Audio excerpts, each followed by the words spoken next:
Sinasabi ni babae, hindi mo to anak. Sabi ni lalaki, hindi, anak ko talaga yan. Sabi ni babae, hindi mo to anak, tigas ng ulo mo eh.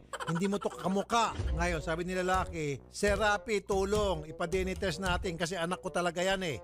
Yun yun. Kailan kayo yung estudyante pa kayo? Minsan lang. Parati po kami nagsisyan. Sabi niya, minsan no, tapos sabi mo, parate. Okay.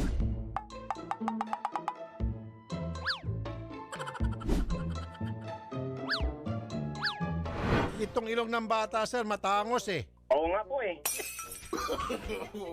Yung ilong ko pagkatangos, dito sa palapad eh. Bakit sabihin niya yung si Rapi? Yun ang inaano ko kasi babae yung anak ko eh. Hindi sir, kasi sir, yung ilong ng itong bata, pag ganun sir, oh, yung patulis, mula sa taas, pababa, tapos matulis. Yung sa inyo sir, ano sa palagay niyo sir, sa inyo sir? Kabilaan po yung sa akin eh.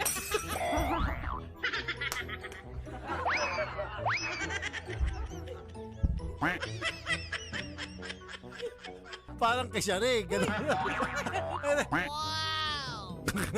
Pirate.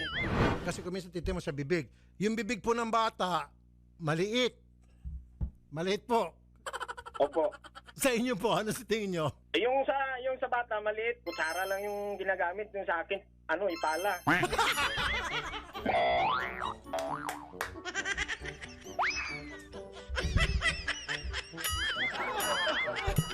Ayoko. Dati niya sinasabi yung sa akin, Rapi. Yun ang inaano ko. Sir, isa na lang po, request natin netizen, tingnan ko rin yung kilay ng bata. Opo. Yung kilay ng bata, medyo makapal. Si Sir, makapal. Kaya lang sir, yung bata, walang balbas. Walang balbas po? Opo. Mangingi din ako ng sir, yung patubo ng balbas sir, kung pwede sa'yo, mayroon ka dyan. Para magkabalbas din siya. Gusto ko to si Sir eh. Ma'am, para matigil na, pahig pa kayo, pa-DNA test natin.